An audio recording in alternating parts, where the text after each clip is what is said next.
7日の早朝にね、ドクターと一緒に現地にね尾道から向かいました。見渡す限りもう焼け野原でね、もう本当にもう誰一人生きた人もいらっしゃらないし、で道の両側にねいっ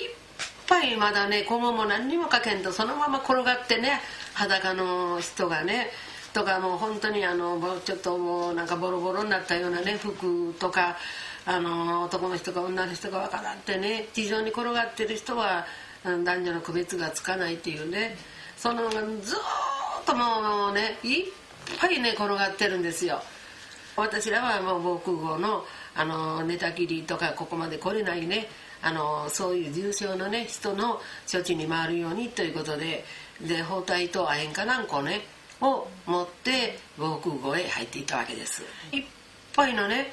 方が避難されてまして、でそこではほとんど水とかね、水くださいとかね、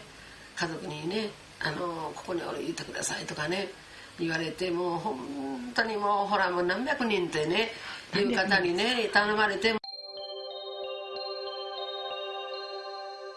食事がね3日間がねやっぱ食べられなかったね。おにぎりがね1個から2個ぐらいね支給されてたんですけどね、もう向こう作ってるところでもうすでに灰がね一緒についてくるんですよ。そらもうすごかったです。灰だけは乾パンをねいただきましてね食べたんですよ。で喉が渇いたの、飲んだらいかんってね言われてたんでね、やっぱり最初は飲んだらいかんのかなって。だけどやっぱりもうこれで限界でね、もうここでもう死ぬと、もう死ぬのやったらね飲んで死のうっていうようなね、一人が飲んだらみんなね怖くないんでね、みんなね飲んだんですよ。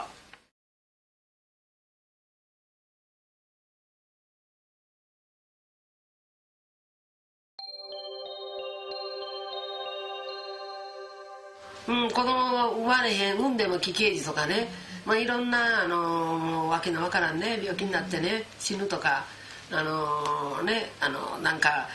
恐ろしいね、草も生えへんねやからね、人間も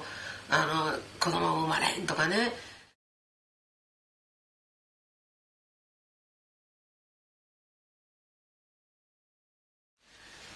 貧血がね起きてね、もうめまいがして、朝起きたらもうめまいがしてね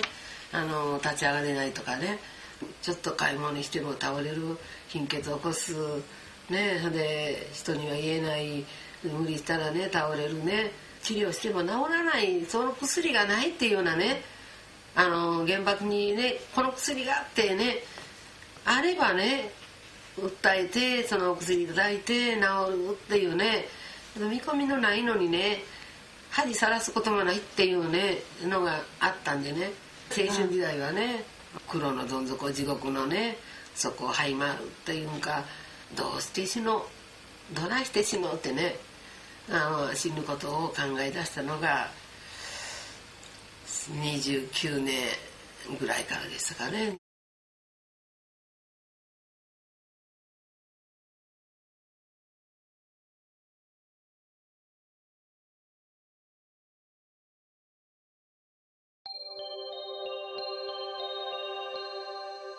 月に